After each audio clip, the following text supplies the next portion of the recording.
இந்த வாரம் என்ன, டான்ஸ் மராத்தானை பங்கெடுத்து பெஸ்ட்டு பர்ஃபார்மர் கொடுங்கடான்னா இவனுங்க எந்த கேட்டகரியில் கொடுத்துருக்காங்க? டான்ஸே ஆட தெரியாத கனி வந்து பெஸ்ட்டு பர்ஃபார்மரில் வந்து நடந்தது. டான்ஸ் மராத்தான் 2.0 அதான் இந்த வாரம். ஆனால் டான்ஸ் ஆட தெரியாத கனி பெஸ்ட்டு பர்ஃபார்மரில் வந்திருக்காங்க. அப்போ இன்னும் ஒரு கேல்குலேஷனாக இவங்க அந்த கடிகாரம் உள்ள சரியாக கணிச்சாங்க இல்லையா, அதில் இவங்களுக்கு கிடச்சிருக்குன்னு நினைக்கிறேன். இன்னும் அந்த பாடல்களை அவங்க ஆட இவங்க கண்டுபிடிச்சாங்க இல்லையா, அந்த ஒரு ரேட்டிங்கில் கொடுத்துருப்பாங்கன்னு நினைக்கிறேன்.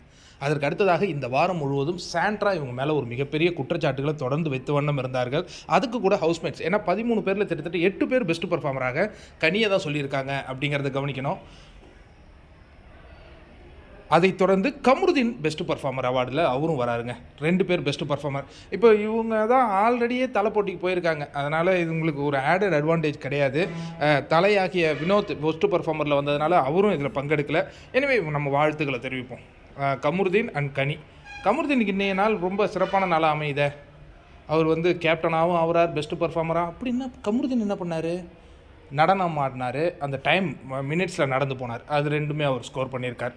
இந்த அடிப்படையில் பெஸ்ட்டு பர்ஃபார்மராக கமருதீன் அண்ட் கனி தேர்ந்தெடுக்கப்பட்டிருக்காங்க. நண்பர்களே, உங்களுடைய பார்வையில் பெஸ்ட்டு பர்ஃபார்மராக இந்த வாரம் செயல்பட்டதாக யாருன்னு நினைக்கிறீங்க? இது ஹவுஸ்மேட்ஸ் தேர்ந்தெடுத்தது. உங்களுடைய பார்வையில்